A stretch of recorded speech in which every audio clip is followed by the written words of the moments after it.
some things that you see happen as a result of a lack of time management or productivity? Mhm. Unfortunately, about 95% of the individuals who seek me out for help are doing so reactively versus proactively.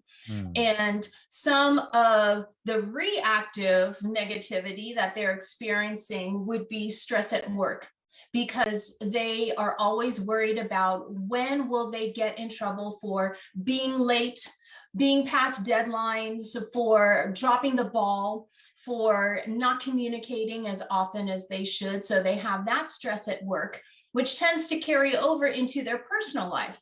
And in their personal life, because they're stressed from work, they're not always mentally present with their loved ones, even though they're physically right there. So now they have stress in the two different parts of their lives.